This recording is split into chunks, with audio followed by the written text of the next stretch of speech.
Buenas tardes a todos, muy bienvenidos a una nueva presentación de la colección de libros de educación superior de la Universidad de Palermo. Gracias otra vez por estar aquí acompañándonos. Hoy presentando un libro, Poderes de la Mente, la reinvención de la educación liberal en Estados Unidos. Un libro ambicioso, como van a ver, en enfoque, en contenido, y que por eso mismo me parece que puede ofrecer una variedad de entradas de lectura posibles y responder a intereses muy diversos de lectores también muy distintos. Es un libro publicado inicialmente, su primera edición en los Estados Unidos en el año 2006. El autor es Donald Levine. Y como sugiere ya el subtítulo, el libro representa una síntesis a la vez histórica y pedagógica, una mirada panorámica sobre la educación liberal en los Estados Unidos, en tres partes bien diferenciadas, ¿no? Van a encontrar una primera porción del libro que es una discusión más bien teórica sobre la educación liberal antes y después de lo que llama la crisis de la modernidad en Estados Unidos.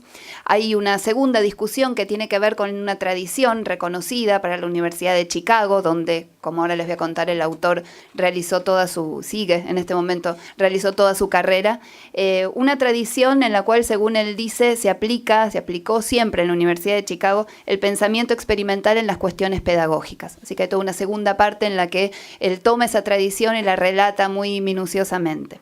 Y finalmente un diseño muy detallado de un plan de estudios que el autor propone para desarrollar justamente y evaluar también capacidades nuevas. El autor cuenta que el libro nace en realidad de una incomodidad.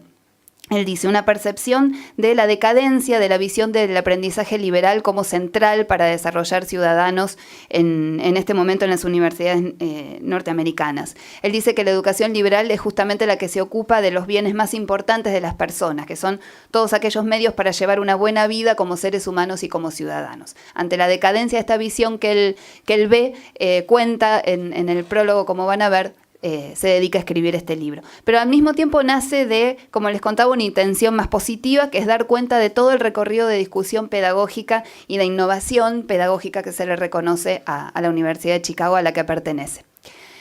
Dos palabras sobre el autor. Es sociólogo, nació en 1931 en los Estados Unidos. Él mismo es un producto de la Universidad de Chicago porque pasó allí ya 6 décadas, desde sus estudios de grado hasta su doctorado, y cumplió luego distintas funciones de gestión como decano y luego como profesor e investigador. Su carrera se destaca por 4 áreas que les dan a ustedes una idea de su personalidad, me parece interesante antes de empezar con la lectura del libro.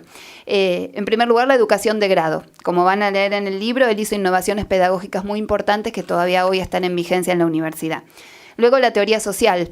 Él es un reconocido lector crítico de muchos de los nombres más importantes de la sociología. Por supuesto, en la Universidad de Chicago, en el momento en que él ingresó, es un heredero de algún modo de lo que había sido el movimiento de la Escuela de Chicago, iniciando la sociología más institucionalizada y profesional en los Estados Unidos a principios del siglo XX. Luego también los estudios sobre Etiopía, es un gran estudioso de ese país, y también el Aikido, que es un arte marcial japonés, como saben. Toda la última parte está dedicada a combinar esa disciplina con otras cuestiones pedagógicas. Bien. Para comentar, como hacemos siempre, el libro y sobre todo pedir una lectura más vinculada con lo que es nuestra realidad argentina, la realidad de nuestra educación, hoy tenemos 2 invitados muy especiales, 2 muy prestigiosos intelectuales, conocidos por todos ustedes, que conocen de educación no solo porque la han estudiado, la han analizado, han debatido sobre ella, sino porque también han tenido cargos de gestión muy importantes nacionalmente. Voy a sintetizar trayectorias, como se imaginarán, solo 2 palabras de cada uno de ellos. Juan Carlos Tedesco realizó estudios de Ciencias de la Educación en la Facultad de Filosofía y Letras de la UBA, fue profesor de Historia de la Educación en las universidades de La Plata, Comahue y La Pampa, donde también ocupó el cargo de secretario académico. En 1976 ingresó en la UNESCO como especialista en política educacional y en esa institución ocupó cargos diversos, responsabilidades diferentes en distintos lugares. Sintetizo, fue director del Centro Regional de Educación Superior para América Latina y el Caribe en Caracas, luego dirigió la Oficina Regional de Educación para América Latina y el Caribe en Santiago de Chile, luego la Oficina Internacional de la Educación en Ginebra y finalmente ya en Buenos Aires el Instituto Internacional de Planificación de la Educación. Fue secretario de Educación de la Nación entre abril de 2006 y diciembre de 2007, cuando asumió como ministro de Educación Nacional hasta julio de 2009. Luego, hasta octubre de 2010, se desempeñó como director ejecutivo de la Unidad de Planeamiento Estratégico y Evaluación de la Nación y hoy es profesor titular en la Universidad Nacional de San Martín. Guillermo Jaime Echeverri completó sus estudios de medicina con diploma de honor en la Facultad de Medicina de la Universidad de Buenos Aires. Allí también obtuvo el título de doctor en medicina en 1972. Se dedicó en forma exclusiva a la docencia y a la investigación en el campo de la neurobiología. Fue becario de iniciación y de perfeccionamiento del CONICET, institución en la cual luego se desempeñó como investigador principal en la carrera de investigador científico. Ocupó todas las posiciones docentes en el Departamento de Biología Celular e Histología de la Facultad de Medicina de la UBA, del que fue profesor titular y director hasta 2008. Entre 1986 y 1990 fue decano de esa facultad. Realizó estudios de posgrado en Basilea, en Suiza, y en La Joya, California, durante 1978, esta última sede.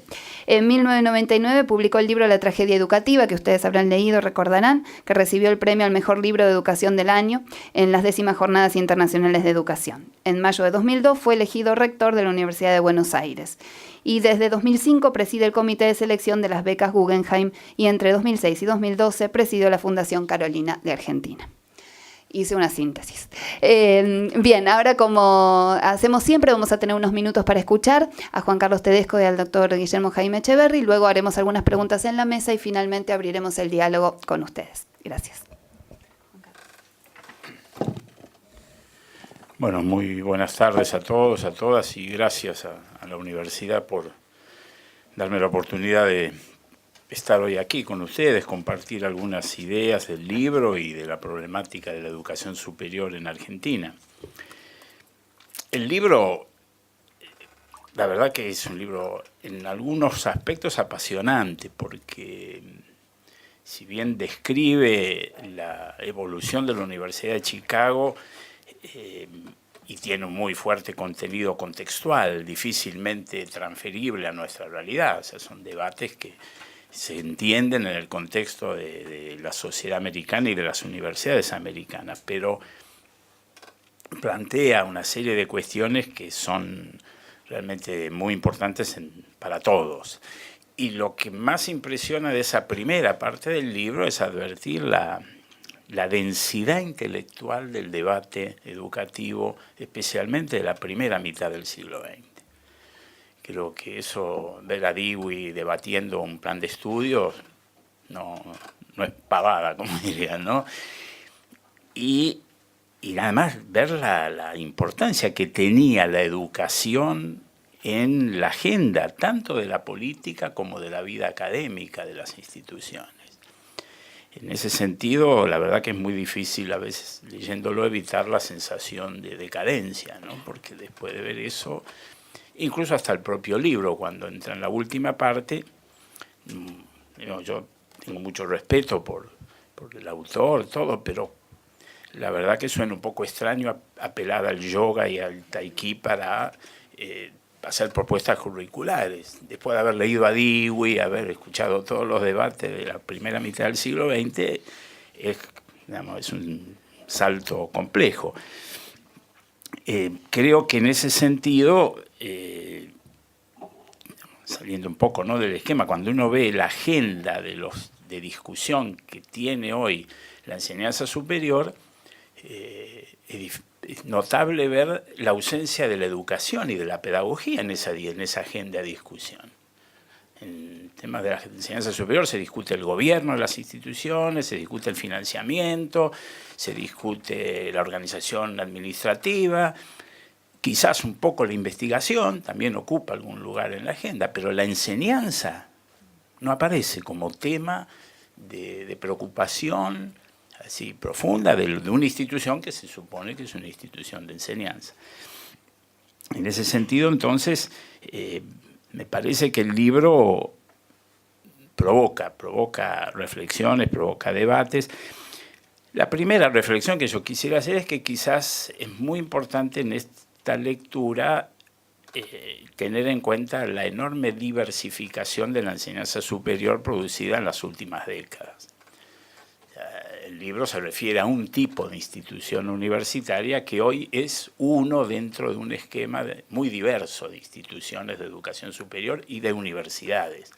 La diversificación es enorme y entonces muchos de los planteos y de las exigencias y de los estándares que se discuten, de los criterios, hoy no son generalizables al conjunto de las instituciones de enseñanza superior. Yo creo que esa diversidad obliga también entonces a tener categorías de análisis que no pueden ser homogéneas, que no podemos analizar a todas las instituciones con el mismo patrón. Mirando el caso de América Latina, América Latina hoy tiene alrededor de 6.000 universidades. Y de ese número, el 70-80% son universidades de enseñanza, que se enseñan, nada más. Ahora dice, bueno, ¿eso es bueno o es malo? Y nada, hay que ponerlo en el contexto de procesos de masificación de la educación superior que son importantes y que no pueden subestimarse desde el punto de vista de su significado social.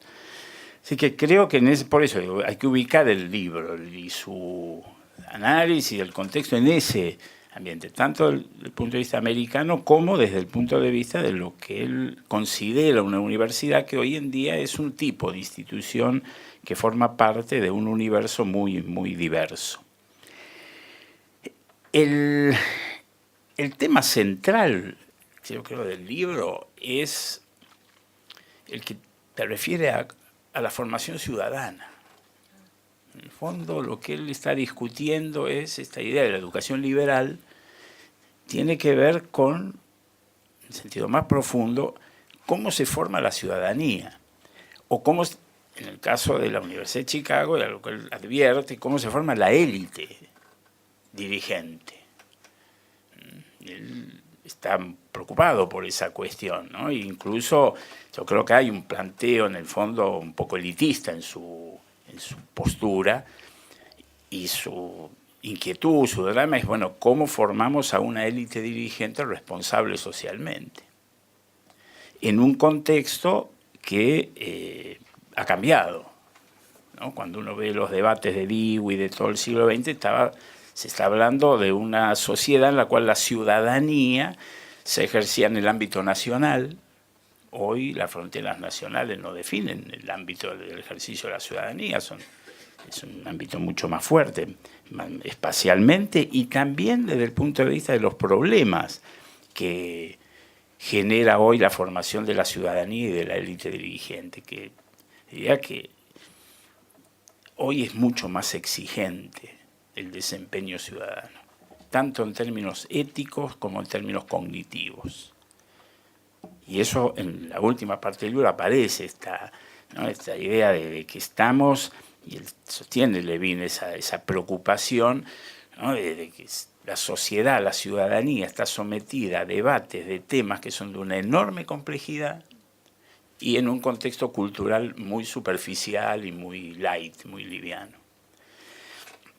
Y esto de que la ciudadanía hoy es mucho más exigente, yo creo que tiene que ver con el hecho de que los temas que se discuten hoy, la agenda de temas ciudadanos es una agenda que desde el punto de vista cognitivo es mucho más exigente, porque todos los temas están cargados de información científica y técnica. Si discutimos el tema del medio ambiente, el tema de la salud, el tema de la política económica, los temas que discute hoy cualquier agenda ciudadana son temas que exigen estar científicamente alfabetizado.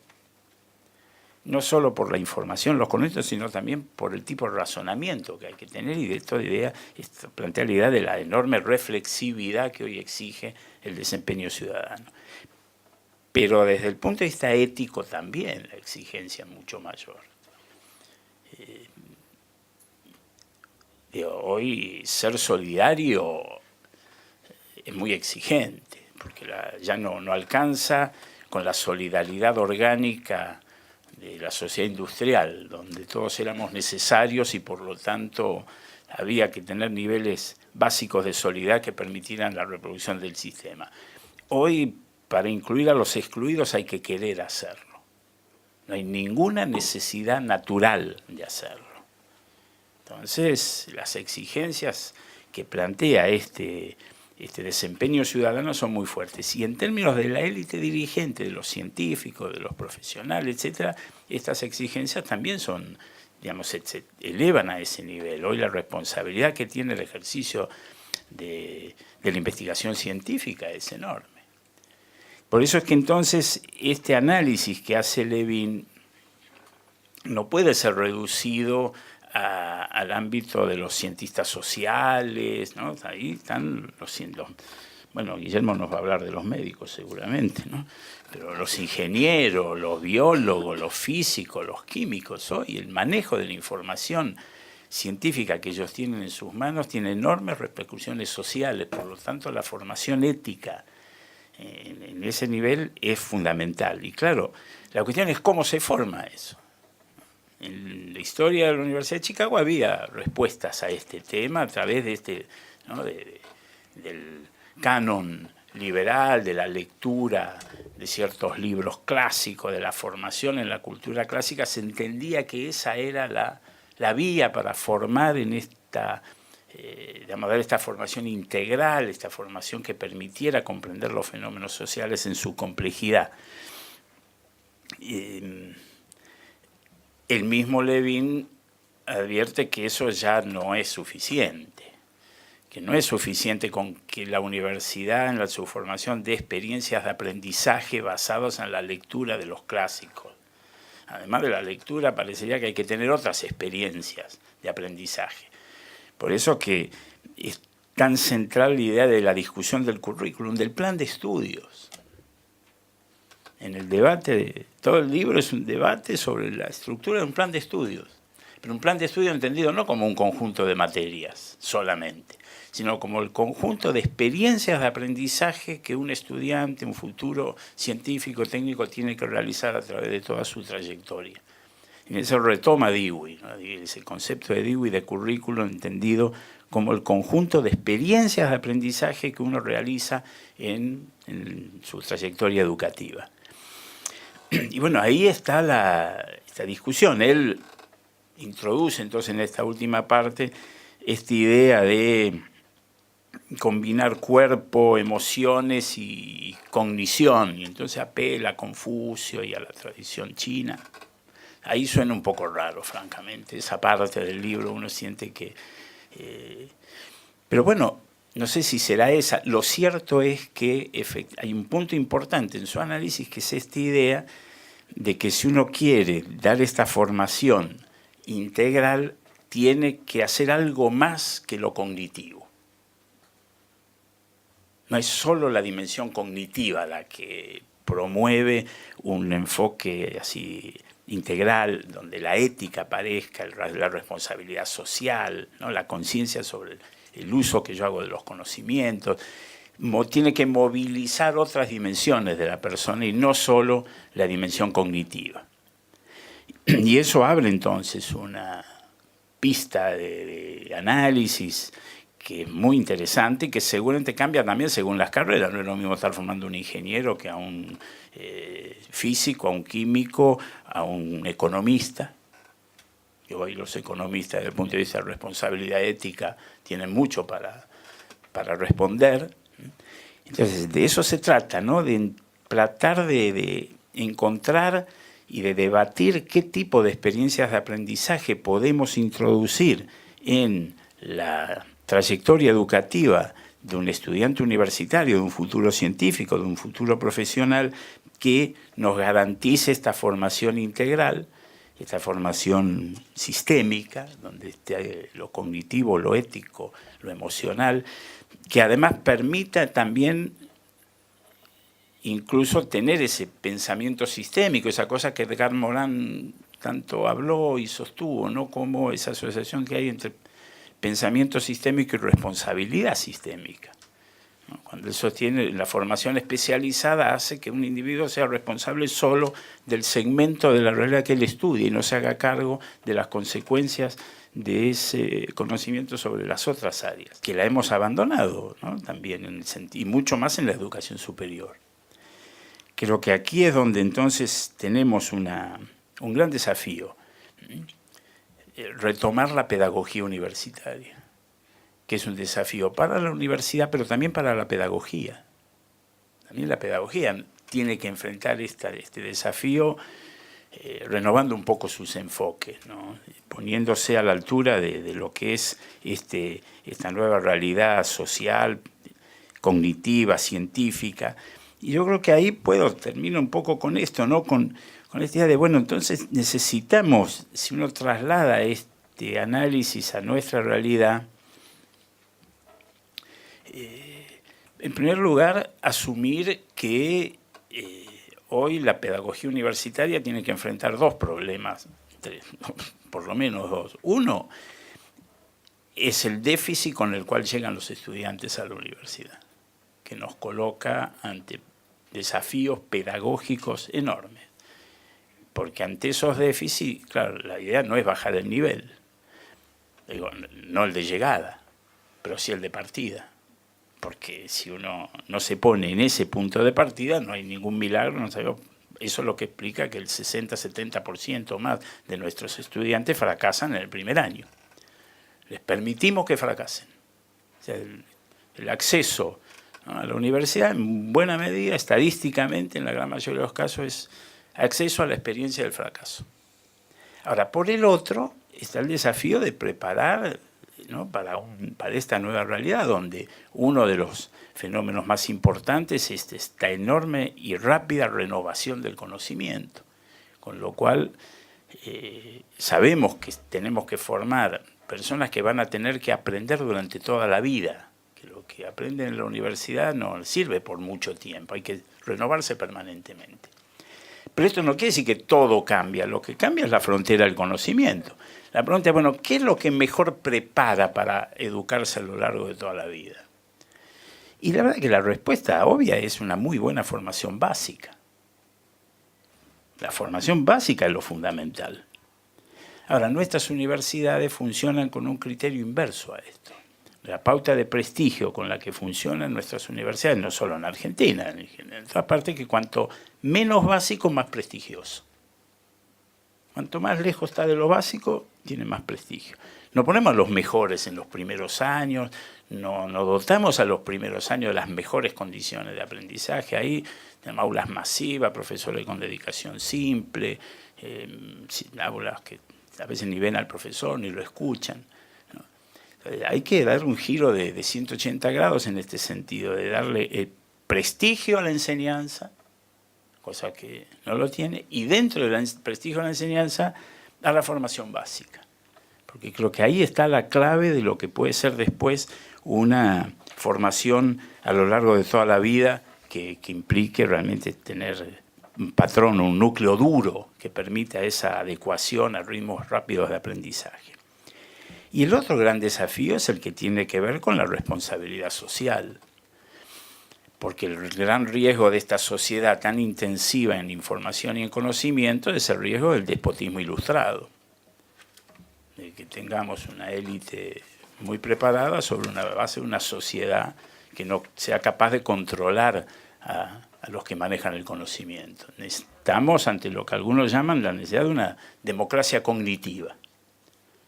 Esta es una democracia que exige mucha reflexividad, mucho conocimiento, y para que pueda haber control social de lo que deciden nuestros científicos y nuestros técnicos, tenemos que generar una sociedad científicamente alfabetizada. Pero también nuestros científicos tienen que tener esos niveles de responsabilidad social como pauta fundamental de su desempeño. Por eso es que algunos se atreven a sostener, entre los que me incluyo, la necesidad de incluir un servicio social obligatorio en todas las carreras. Que todas las carreras tengan obligatoriamente que exponer a sus estudiantes a experiencias de servicio social. Podemos discutir eso, otras, pero necesitamos, insisto, encontrar fórmulas que permitan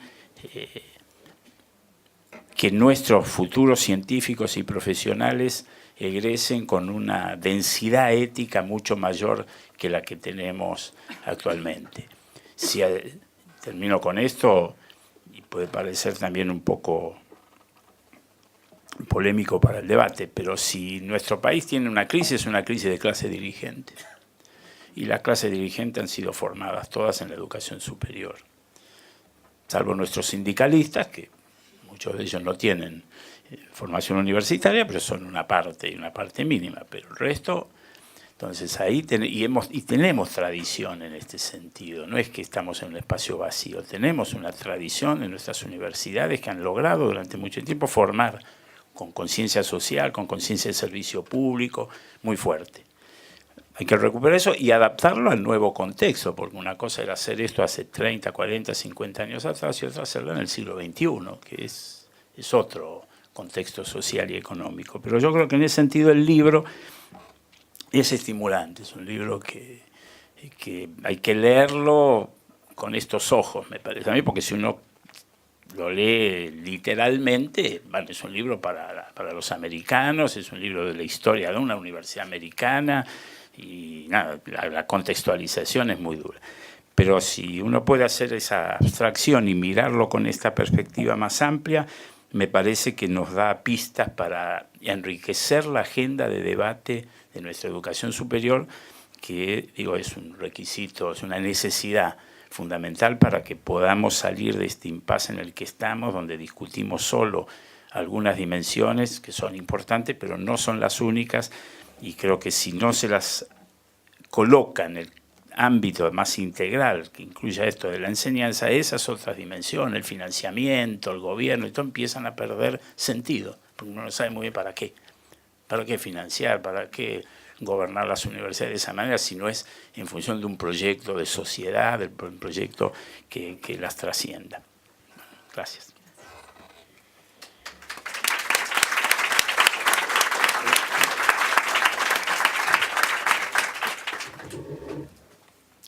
Buenas tardes, muchas gracias por la invitación. Para mí también es un gusto compartir esta tarde con ustedes, con Raquel, con Juan Carlos y con todos ustedes.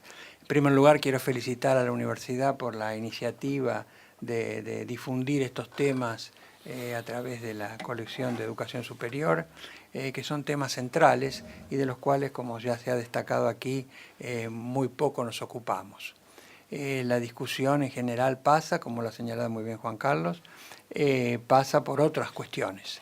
La discusión universitaria está muy alejada de la enseñanza.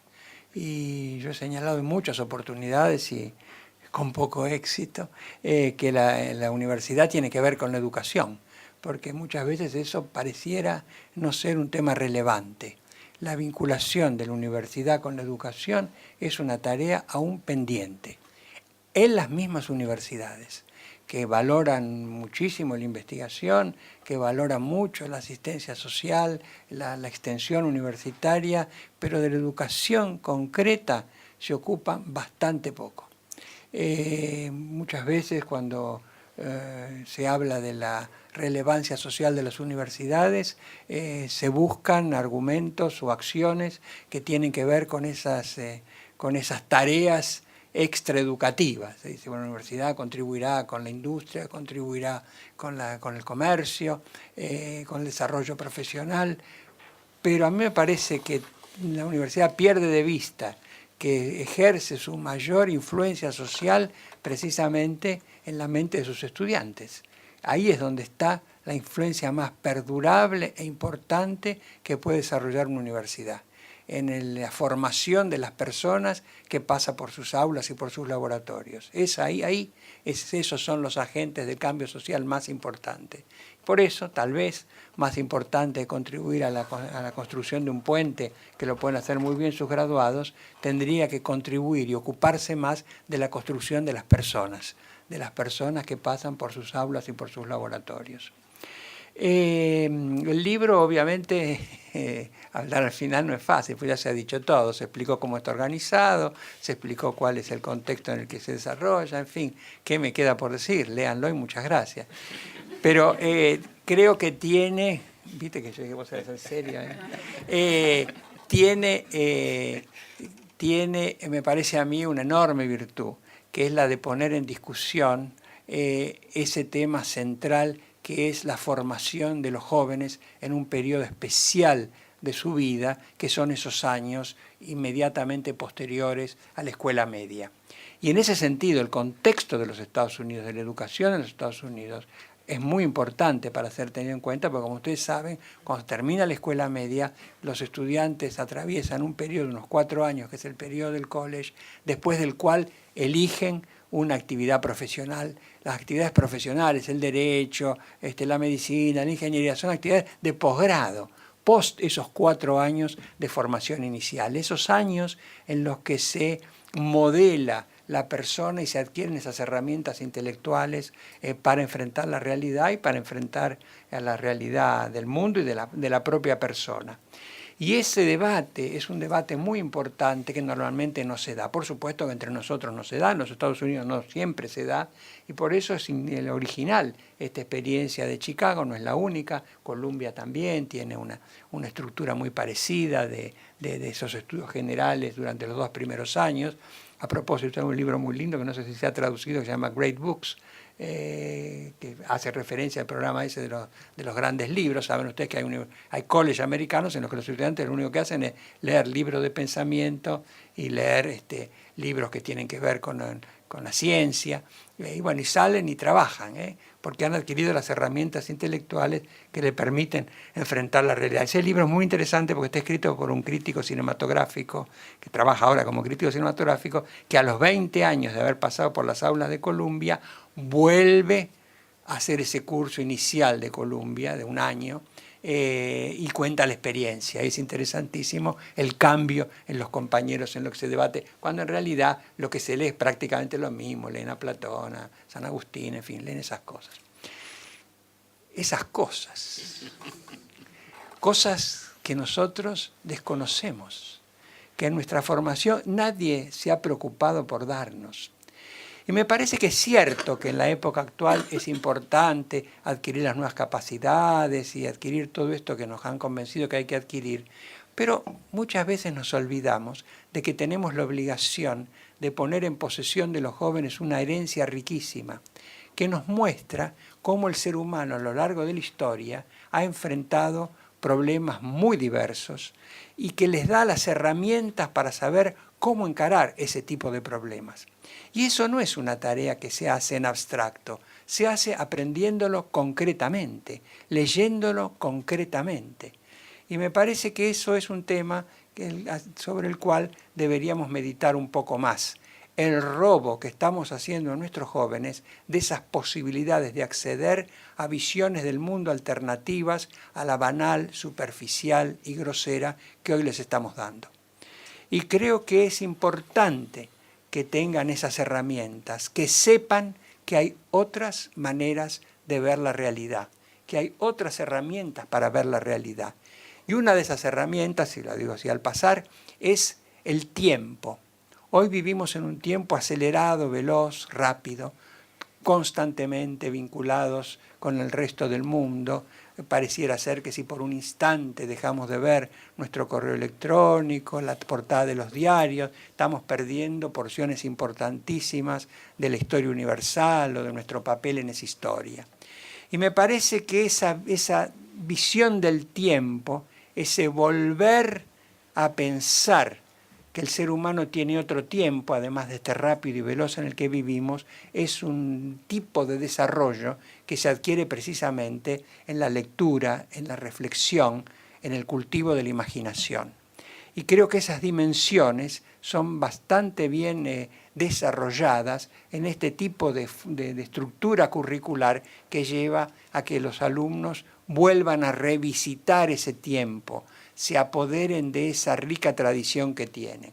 Obviamente se debate muchísimo sobre qué es la tradición, sobre qué tradición vale la pena, pero al menos hay una tradición.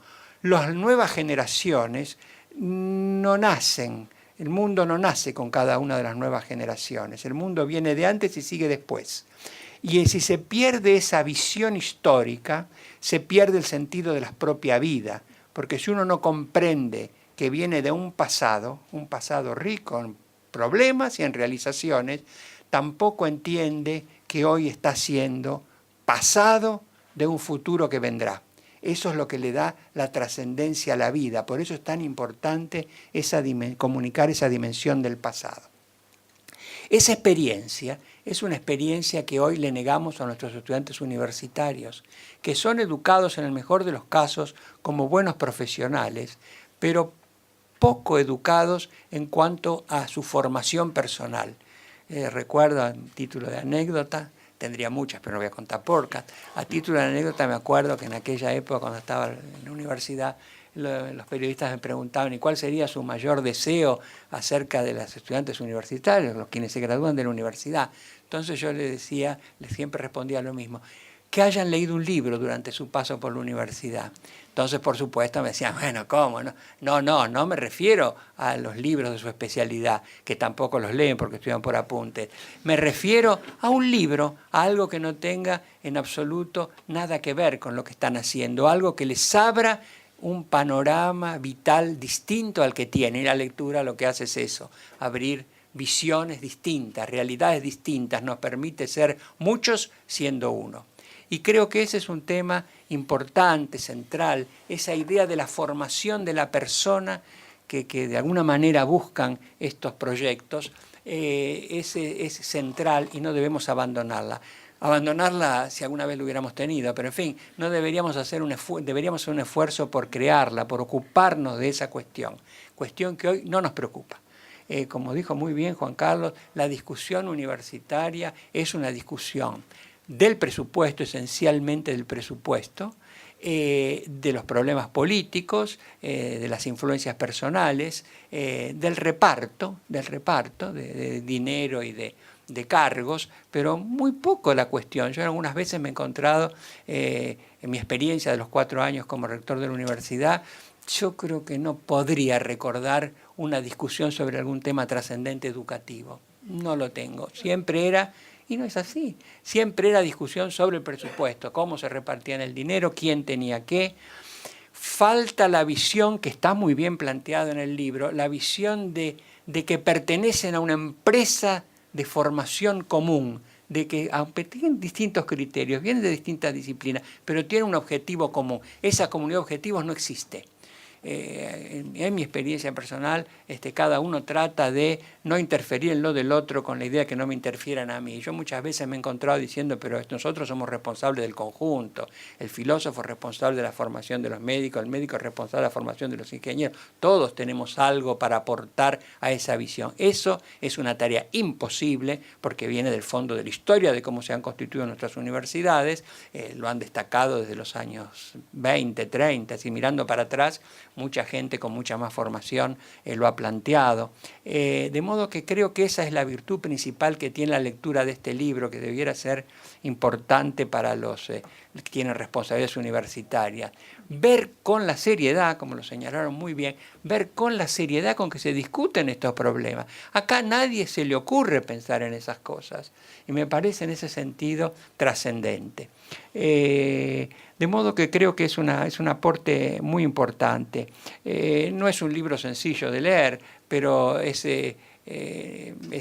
va dejando en el camino muchas ideas sueltas, que a pesar de demasiado aikido para mi gusto también, pero me parece que tiene esa virtud, el de traer esas ideas que son centrales para la experiencia universitaria. Eso es lo que debiera dejar